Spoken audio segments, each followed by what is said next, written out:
안녕하세요. 국제정치 읽어주는 남자 국정남입니다. 오늘 얘기해볼 주제는요.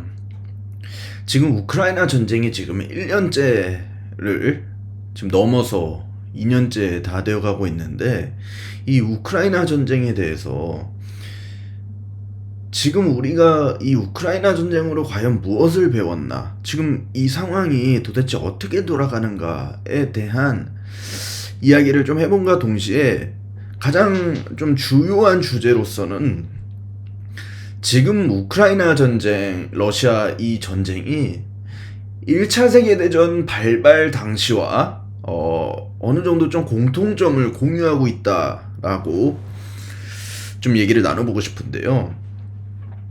그러니까 1차 세계대전은 물론 뭐 이 역사를 분석하는 데는, 혹은 이 역사를 바라보는 데는 많은 관점들이 있죠. 그리고 뭐 분석도 다양합니다.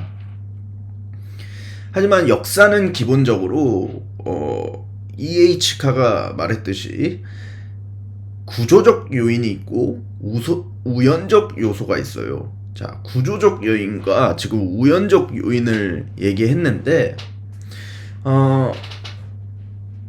구조적 요인은요, 그 어떤 사건이나 사고가 일어났는데 그 사건이 당시 어떤 사건이나 어떤 뭐 해프닝 정도로 보지 않고 그것이 일어나게 되는 좀 구조적인 요인을 보게 되는 거거든요. 지금 미국과 중국의 갈등, 그리고 최근에는 뭐 풍선이 굉장히 지금 큰 화두가 되었죠. 근데 이 풍선이 사실은 풍선일 수도 있고, 뭐 아니면 드론이었을 수도 있고, 인공위성 같은 거였을 수도 있어요. 그렇죠? 그런 거는 우연적 요소예요. 그러니까 그 풍선이 중요하지 않다라는 얘기가 아니라 그런 구조적인 요인 상황에서 일어났기 때문에 현재 미국과 이 중국이라는 구조적인 요인에서 발생한 일이기 때문에 이것이 문제가, 그리고 화두가 되고 있는 거예요.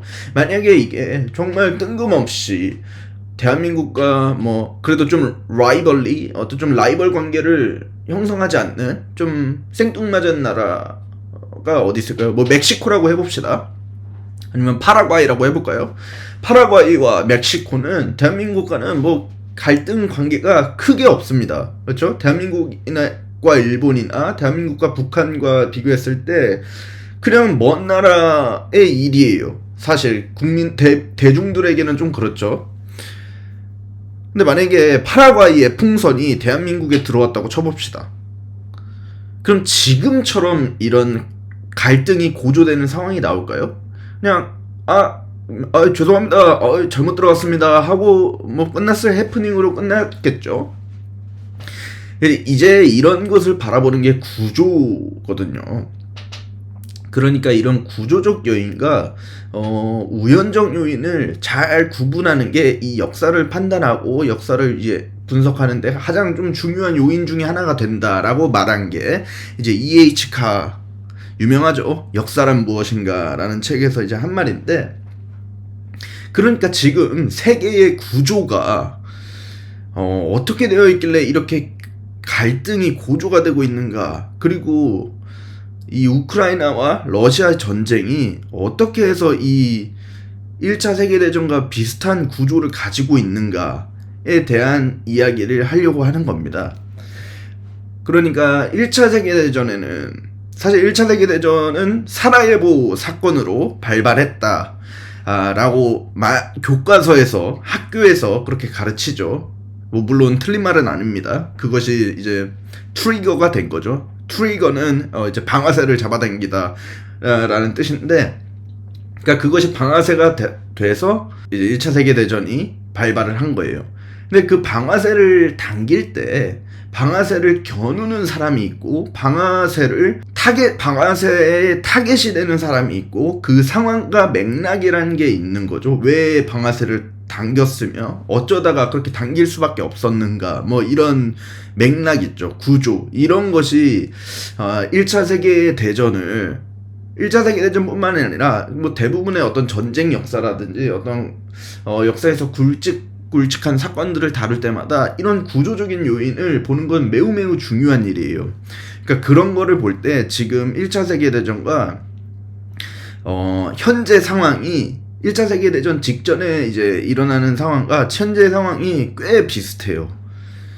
이제 그런 부분에서 어떤 부분이 좀 비슷한가에 대해서 얘기를 해보려고 합니다. 우선 1차 세계대전에 대해서 간략하게 좀 구조적인 요인에 입각해서 좀 어떤 일이 일어났는지를 좀 보면, 우선 1차 세계대전이 일어난 거에 대해서는 첫 번째로 제국주의가 있었죠. 제국주의는 그 많은 이제 열강들이라고 하죠. 서구 열강들이 이제 제국을 표방해서 전 세계의 식민지를 이제 만들려는 그런 시대였는데, 그런 시대의 흐름에서 대한민국이라는 나라도, 조선이란 나라도 일본의 식민 지배하에 들어갔고, 그 당시의 상황은 사실 국가를 이렇게 나눌 수 있었어요. 식민 지배를 받거나 식민 지배를 하거나. 그러니까 먹지 않으면 먹히는 뭐 그런 시대였거든요.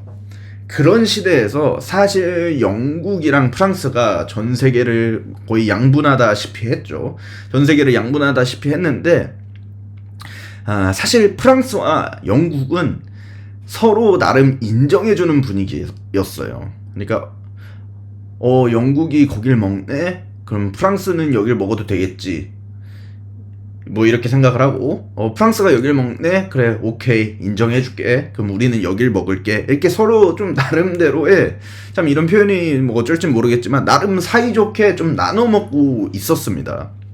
그것을 좀 대표하는 사건이 파쇼다 사건이라고 하죠. 이제 아프리카 지역에서 서로 땅을 넓혀가는데 파쇼다란 지역에서 서로 부딪혔는데 좀 양보하는, 서로 좀 양보하는 분위기로 서로의 어떤 좀 영역을 인정해주는 그런 사건이었어요. 그런 걸로 미뤄봤을 때 영국과 프랑스는 서로 좀 나름 사이좋게 좀 나눠 먹고 있었다. 이렇게 보는 게 좀 타당할 것 같아요. 근데 그 당시에 이제 독일은 비스마르크 시절이었죠. 비스마르크가 이제 독일을 통일을 하고 독일 내부에 이제 유럽에 좀 집중을 하고 있었어요. 독일이 그래서 식민지가 많이 없잖아요. 지금 보면은 이제 이거를 포스트 콜로니얼리즘이라고 하죠. 이제 오늘날에는 많은 이제 국가들의 예전에 제국주의였던 영국이나 프랑스에는 이민자도 굉장히 많잖아요. 그렇죠? 우리 축구 경기를 봐도 이번에 월드컵 프랑스에도 유색 인종이 꽤 많았습니다. 선수에. 왜냐하면 그 프랑스와 영국이 아프리카에서 식민 지배를 해왔던 그런 것도 있고, 이제 거기서 이민 문제도 있고, 그런 사람들을 받아들이고 이제 이런 상황이 많이 있었는데, 이제 2차 세계대전 이후에요. 근데 독일은 그런 문제는 딱히 없어요. 오히려 독일은 이제 난민들을 받아들이는 문제 때문에 이제 이민자 문제가 있는 거지, 어떤 식민 지배 때문에 일어나는 이민자 문제는 없어요. 영국과 프랑스에 비해서 말이죠. 그런데 이제 독일이 이 유럽에 집중을 하고 있을 때, 비스마르크가 이제 물러나고, 이제 비렐름 2세가 황제에 오르면서 본격적으로 이 식민지 확보에 열을 올리게 됩니다. 그 당시 이제 독일은 통일 국가가 되어서 굉장히 국력이 올라가고 있었고, 산업력이 아주 급속도로 발전하고 있었고, 해군력도 거의 영국이랑 비벼볼 만한 수준까지 올라가려고 하던 참이었어요. 그런 참이었는데, 이제 그런 참에 독일이 이제 식민지 경제 확보 이거에 뛰어드니까 영국과 프랑스는 굉장히 긴장을 합니다. 영국과 프랑스는 이것을 어떻게든 좀 견제를 해야겠다고 생각을 해요. 프랑스는 얼마 전에 바로 좀 굴욕적인 일이 있었죠. 그 당시에 이제 독일이 통일되기 전에, 독일이 통일이 사실 프랑스 베르사유 궁전에서 한 거잖아요. 베르사유 궁전에서 했다라는 거는 독일이 프랑스를 굴복시킴으로써 통일국가로 거듭날 수 있었던 거거든요. 참 생각해 보세요. 다른 나라 어떤 황제가, 다른 나라 국가가 대한민국과 전쟁을 해서 대한민국을 이겼어요. 그리고 경복궁에 들어가서 뭐 통일 국가의 황제라고 이렇게 선포했다고 칩시다. 이게 얼마나 굴욕입니까, 사실. 사실 프랑스도 그런 일을 당한 지가 얼마 되지 않았던 때예요. 그러니까 영국도 자기의 어떤 세력 균형이라든지 자신들이 좀 나름 균형을 맞추는 그런 역할을 하고 있었는데, 유럽 국가들 프랑스와 독일이나 뭐 다른 나라들이 싸우면 영국은 뭐 그냥 균형을 맞추는 정도, 그리고 식민 지배에 좀 더 집중하는 모습을 보이고 있었는데, 이번에 이제 독일이 올라오니까 이 당시가 이제 1905년대, 6년대, 1900년대, 이제 1910년대 이 정도 때거든요. 이제 독일이 본격적으로 식민지 경쟁에 참여하게 된 때가요. 그러니까 그럴 때 영국과 프랑스가 더 이상 가만히 놔두면 안 되겠다고 이제 판단을 한 거예요. 그래서 러시아와 손을 잡습니다. 그래서 이렇게 세 국가가 동맹을 맺게 되고, 또 독일은 이 나름대로 본인들도 위협감을 느끼는 거예요. 본인들이 경쟁에 참여했을 뿐만이 아니라 프랑스와 영국과 러시아가 한 편을 먹는 거 보니까 독일도 뭔가 우리도 좀 필요하겠구나라는 생각을 해서 오스트리아와 헝가리, 지금 오스트리아는 뭐 국력이 그렇게 강하다고 판단되지 않는데 그 당시에 오스트리아는 굉장히 강대국이었습니다. 그리고 그렇게 동맹을 맺어서 뭐랄까요? 세력 균형이 이루어졌다고 할까요? 좀 그렇게 표현을 하는 게 맞는 것 같은데, 어쨌든 그런 좀 팽팽한 긴장 속에 있었어요. 팽팽한 긴장 속에 있었는데 그 와중에 이제 사라예보 사건이 터진 겁니다. 오스트리아 황태자가 암살당하는 이런 사건이죠. 이 왜 암살했냐에 따라서는 뭐 역사가들마다 역사를 이제 분석하고 뭐 이렇게 보는 시각은 다른데, 사실 그거를 되게 중요시하는 역사가들이 있고 뭐 그리 중요치 않았다 뭐 그렇게 보는 역사가들도 있어요. 보통 국제 정치를 보시는 관점에서 역사를 보는 사람들은 그 사라예보에서 일어난 뭐 세르비아 청년이 뭐 오스트리아 황태자를 쏘고 이런 게 그리 중요하지 않다라고 봐요, 사실. 물론 그게 그 사건이 중요하지 않다라는 게 아니라 이 구조를 봤을 때, 이 구조적 요인을 봤을 때 1차 세계대전이라는 것이 일어날 때 사라예보였을 수도 있고, 그곳이 그 장소가 사라예보였을 수도 있고, 런던이었을 수도 있고, 뉴욕이었을 수도 있고, 한성이었을 수도 있는 거예요. 그게 그리 중요하지 않다고 보는 겁니다. 왜냐면 이미 구조적으로 영국과 프랑스, 러시아가 독일에 대항해서 이렇게 서로 견제하고 서로 동맹을 맺고, 그러니까 어느 좀 일촉즉발이라는 상황이었다라고 표현하는 게 좀 적절한 것 같아요. 그러니까 그런 상황이 일어나서 큰 전쟁에 이제 소용돌이에 빠져들게 되는데, 사라예보 사건으로 인해서 독일이 참전을 선포합니다. 독일이 참전 선포를 하는데, 그 당시에는 그 사람들이 과연 이게 오케이 세계대전이다 이렇게 생각하고 전쟁을 시작했을까요? 과연? 그런 의문이 들거든요. 물론 구조적으로 봤을 때 제국주의라는 이미 전 세계가 얽혀있는 상황이었고, 그리고 동맹 상황이었기 때문에 쉽지만은 않은 뭐 그런 상황이다라고 봤을 수도 있겠지만, 1차 세계대전이 우리가 아는 그 참혹함 있죠. 그 참혹함을 알고 그렇게 전쟁을 시작했을까요? 저는 그렇지 않다고 보거든요. 그러니까 무슨 말이냐면, 그때 그 당시에 전쟁을 하던 사람들은 우리가 정말 역사에 남을 전쟁의 소용돌이에 빨려 들어가고 있다라는 걸 인식하지 못하고 있었을 가능성이 저는 높다고 봐요. 자, 이제 1차 세계대전을 이제 제 구조적인 요인에서 설명을 드렸는데, 이제 이걸 가지고 우리 지금 2023년에 일어나고 있는 이 일들을 좀 바라보자는 거예요. 그러니까 지금 일어나고 있는 일들이, 지금 우크라이나와 러시아와의 전쟁이 지금 1년이 다 됐고 지금 2년 차에 접어들었습니다. 그리고 끝날 기미는 안 보여요. 그리고 더 갈등이 고조되고 있고, 비단 러시아와 우크라이나뿐만이 아니라 중국과 미국 이런 나라들이 지금 얽히고 설켜서 매우 복잡한 상황에 지금 놓여 있다라고 보여지는데 우리 우크라이나와 이 러시아 전쟁이 지금 우리가 단순히 러시아와 우크라이나의 전쟁이라고 볼 수 있을까요? 그렇게 보는 사람은 없다고 봐요. 저는 그렇게 봐서도 안 되고요. 그렇지도 않고요. 많은 나라가 지금 엮여 있습니다. 유럽 연합이라는 혹은 나토라는 혹은 미국과의 동맹이라는 우크라이나 진영 쪽이 있고, 또 러시아도 뭐 많은 국가들이 지금 부인하고 있지만 이란의 드론제라든지 북한도 지금 좀 지원을 했다라는 게 밝혀지고 있죠.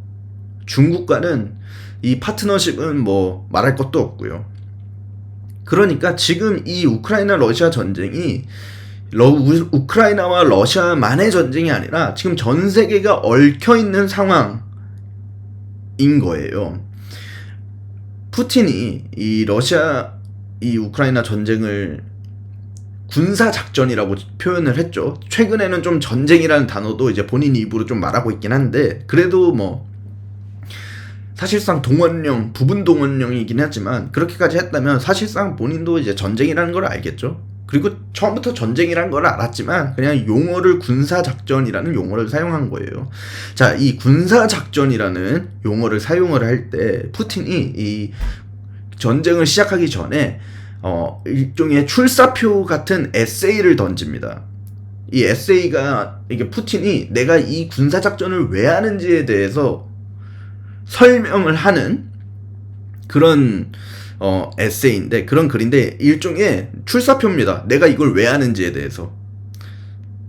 자, 이제 그 내용이 사실 거의 대부분이 이제 역사 이야기인데요.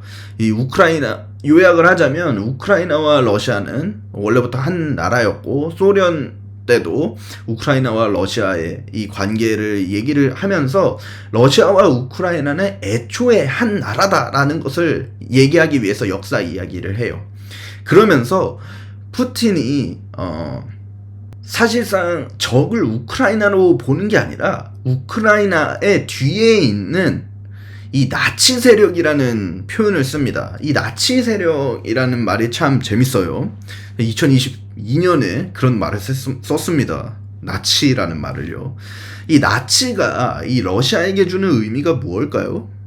러시아는 나폴레옹을 물리친 적이 있죠. 그리고 이제 2차 세계대전 당시에 히틀러의 이 독일을, 나치를 물리친 적이 있습니다. 그래서 2차 세계대전의 승전국 중에 하나가 됐죠. 이 나치라는 표현은요, 소련에게는, 러시아에게는 굉장한 영광입니다. 그 악마 같은 나치를 물리친 러시아가 되는 거예요. 그래서 이 푸틴이 이 용어를 쓸 때 이 국민들에게 나름의 이 애국심을, 이 민족주의, 이 감성을 일으키기에는 이 나치라는 표현이 아주 좋은 거예요. 나폴레옹도 물리치고 나치도 물리친 그런 러시아. 그런데 아까 제가 말씀드린 그 에세이 있죠.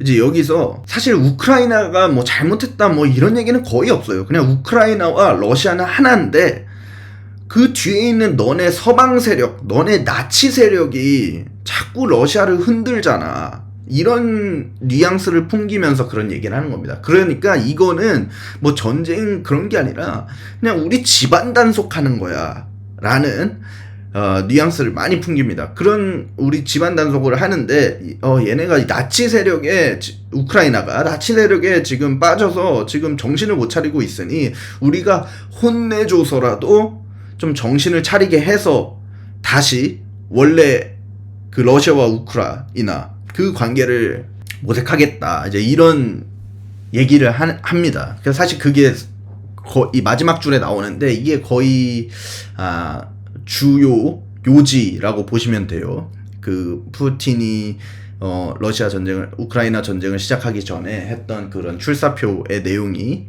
그렇다고 보는데, 그러니까 애초에 이 전쟁의 성격은요, 우크라이나와 러시아의 갈등이 아니라 애초부터 이 전 세계가 좀 엮여 있었다라고 보는 게 맞아요. 다만 지난 1년 동안은 사실 이 전쟁의 패닉이 좀 강렬했죠. 2022년에 탱크를 몰고 전쟁을 한다라고 좀 뭐랄까 믿기지 않는 상황이기도 했고, 전쟁이 일어날 거라고 사실 예측한 국제정치학자는 많이 없었거든요. 왜냐면요, 그때 러시아가 잃을 게 너무 많아 보였거든요, 사실.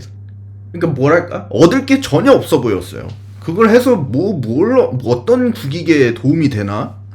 이런 것을 판단했을 때 국제정치학자들이 전쟁을 일으킬 것 같지는 않다라고 많은 분들이 얘기했던 이유 중에 하나가 그거예요. 그게 무슨 국익에 도움이 되나?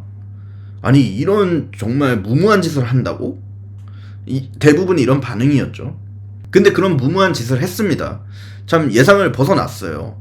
그런 무모한 짓을 했는데, 푸틴이 전쟁을 왜 일으켰나에 대해서는 역시 많은 분석들이 있죠. 우선 나토가 혹은 미국이 혹은 유럽 그 세력들이 약속을 지키지 않고 계속 나토를 동진시킨다라는 명분도 있고, 러시아 내부에서는 모르겠어요. 이 푸틴이 이것이 자기의 지지율에 도움이 될 것이다 라고 판단을 했을 수도 있고, 뭐 아니면 이제 천연가스라든지 그런 거에 대해서 본인이 이제 우위를 점할 수 있다라고 판단을 했을 수도 있고, 뭐 아니면 가장 그 러시아의 의중을 판단하는데, 의중을 분석하는데 가장 설득력 있는 얘기는, 러시아는 전쟁을 굉장히 쉽게 빠르게 끝낼 수 있을 거라고 판단을 했었다 라는 분석이 지배적이었죠.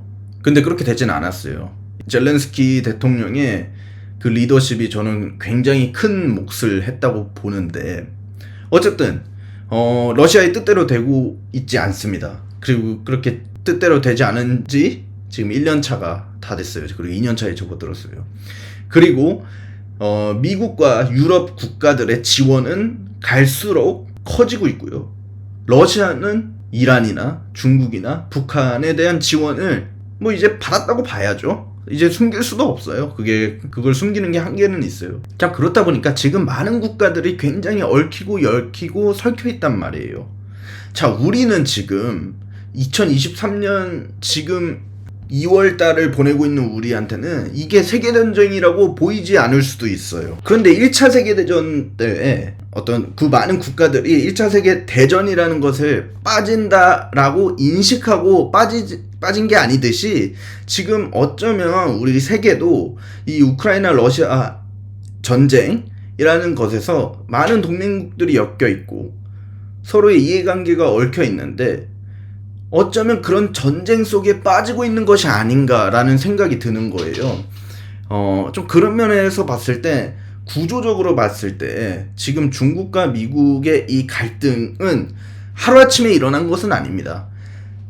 학자들은요, 대부분의 학자들은 2000년대쯤 때부터 이 미중 갈등은 피할 수 없을 것이다 라고 주장한 학자들이 많았어요. 대표적으로 유명한 존 미어샤이머 같은 현실주의 국제정치 학자는 대표작이죠. 강대국 국제정치의 비극이란 책에서 중국은 과연 평화롭게, 혹은 중국의 부상이 평화롭게 이루어질 수 있을 것인가 라는 이제 그 책에서 그 챕터가 있는데, 굉장히 조심해야 된다라는 뉘앙스를 많이 풍기고 있는데, 그러니까 여기서 말하고자 하는 포인트는, 이 미중 간의 갈등이 단지 하루아침에 일어난 게 아니라 이미 구조적으로 10년 전, 20년 전부터 그 구조에 대해서 지적하는 학자들이 있었고, 이 갈등은 구조적으로 하루아침에 일어난 게 아니고, 그러다 보니 지금 이 고조되고 있는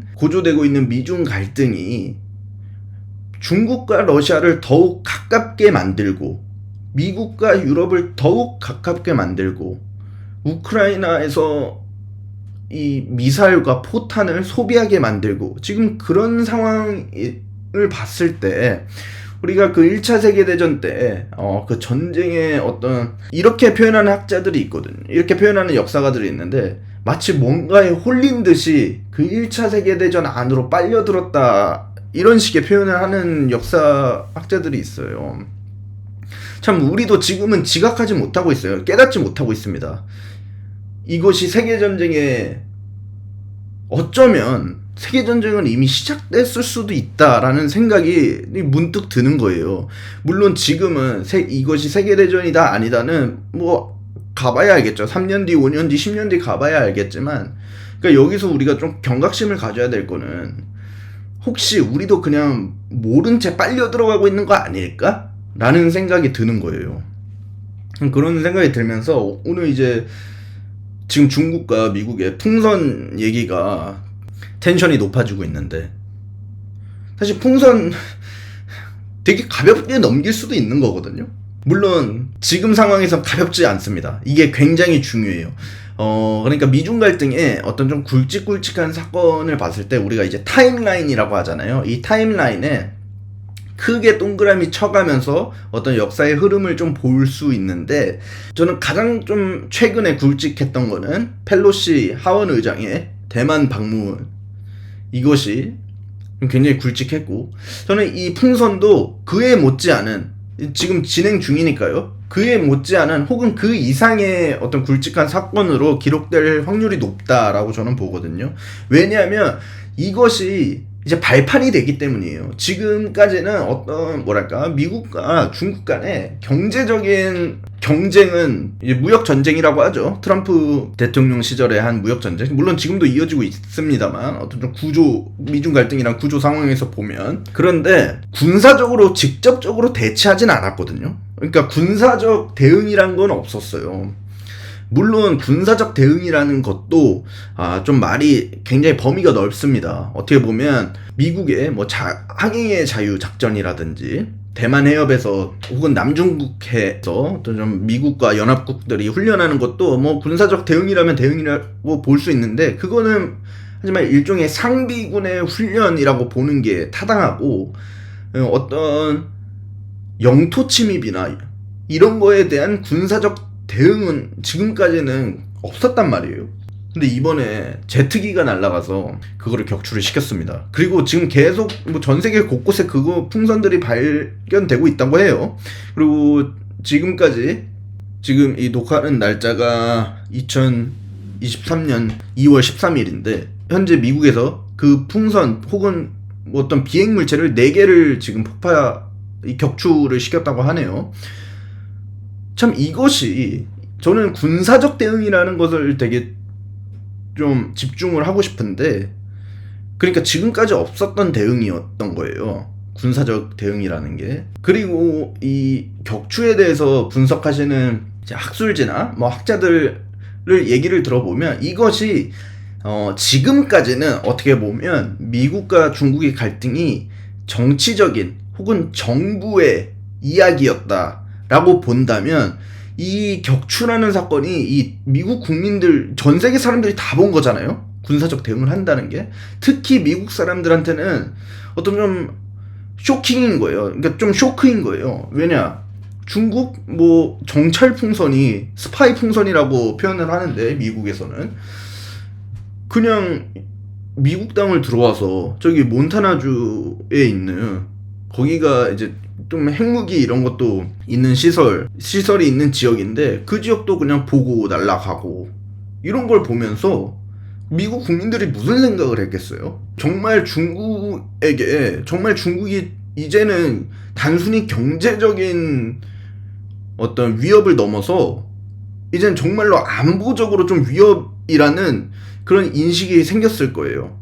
물론 그거를 이전부터 갖고 계신 분들도 있었겠지만, 이번 일로 통해서 정말로 이 전 국민적으로 그런 게 생기지 않았을까. 그런 인식이 이제 생긴 거예요. 이제 미국 국민들한테는 이제 정말 중국이 이제 군사적인 어떤 위협이 아니라, 경제적인 위협이 아니라 이제는 정말로 군사적인 위협이다. 정말로 이제 경쟁국을 넘어서 적국이다. 라는 인식이 이제 생겼을 거예요. 어때요? 우리가 좀 계속 뭔가에 빨려드는 듯한 느낌이 들지 않나요? 저는 그런 느낌이 들거든요. 참 어떻게 보면 이거를 확장시켜서 보면요, 제가 이 이야기의 기준점을 2022년 2월에 우크라이나 러시아에 이제 침공으로 봤지만, 그 전부터 확장을 시켜보면 팬데믹이 있었죠. 정말 전 세계를 휩쓴 전염병이 있었습니다. 그렇죠. 그러면서 세계는 이제 각 국경에 빗장을 거는 그런 상황이 됐죠. 그 전까지는 나름대로 이 글로벌화라고 하죠. 이 글로벌화가 굉장히 좀 활발하게 진행되고 있었는데, 물론 지금도 글로벌화는 무시할 수 없습니다. 그렇지만 어떤 국제 정치에서, 국제 상황에서 정말 국가는 자신들의 생존만을 우선시하는구나라는 걸 다시 한번 느끼게 한 게 저는 팬데믹이었다고 보는데, 그 중에서도 이제 국경 봉쇄라든지 자국민에게 일단 우선적으로 백신을 맞추고, 그리고 상대적으로 빈곤한 국가는 백신을 못 맞고 뭐 이런 상황을 보면서 정말 자국 중심이라는 것을 다시 한번 좀 생각을 하게 됐는데, 그러니까 이런 사건들을 코로나 바이러스 때부터 시작을 해서 지금까지 이렇게 연결되어 있는 상황을 보면은, 지금은 우리가 1분 1초를 살아가고 있기 때문에 그런 걸 깨닫지 못하고 있을 수도 있어요. 하지만 우리가 한 10년, 20년 혹은 50년 뒤의 사람이라고 생각해 본다면, 2019년, 20년, 21년, 22년 요 기간은 어쩌면 더 큰 세계대전의 전조전 같은 상황? 그런 거라고 판단을 할 수도 있다고 저는 보거든요. 물론 이거는 이 우크라이나 전쟁, 그리고 현재 상황이 정말 더 큰 전쟁이 될지는 모릅니다. 그거는 모를 일이에요. 앞으로 지켜봐야 되는데, 제가 여기서 말하고자 하는 거는 1차 세계대전 그 당시에 사람들이 야, 이거 1차 세계대전이다 라는 걸 알고 전쟁을 시작했을까요? 저는 그렇게 보지 않거든요. 2차 세계대전 때도 과연 그랬을까요? 물론 뭐 외교관들이라든지 어떤 좀 학자들이라든지 그런 분야에 계신 분들은 그런 걸 깨달았을 수 있겠지만, 대다수의 국민들이 과연 지금 일어나고 있는 거지, 야 3차 세계대전이다 라는 걸 인식하고 현재 지금 바라보고 있지는 않잖아요. 이제 역사는 이제 후에 판단이 되고 이제 후에 서술이 되는 거기 때문에, 이거에 대한 이 지금 일어나고 있는 일련의 일들의 평가는 나중에 되어 봐서야 알겠지만, 저는 그런 오늘 생각을 해봤어요. 우리가 정말 좀 깊은 어떤 뭔가에 홀린 듯이 깊은 곳으로 빠져들고 있는 게 아닐까? 이런 생각을 좀 해봤습니다. 앞으로 지켜봐야 될 것 같아요. 뭐 그렇게 속단할 건 아닌데, 그냥 그런 좀 경각심에 대해서 오늘 좀 생각을 해봤습니다. 오늘은 이만 여기까지 하고요. 다음에 더 좋은 아이디어와 더 좋은 생각이 있으면 공유해 보겠습니다. 감사합니다.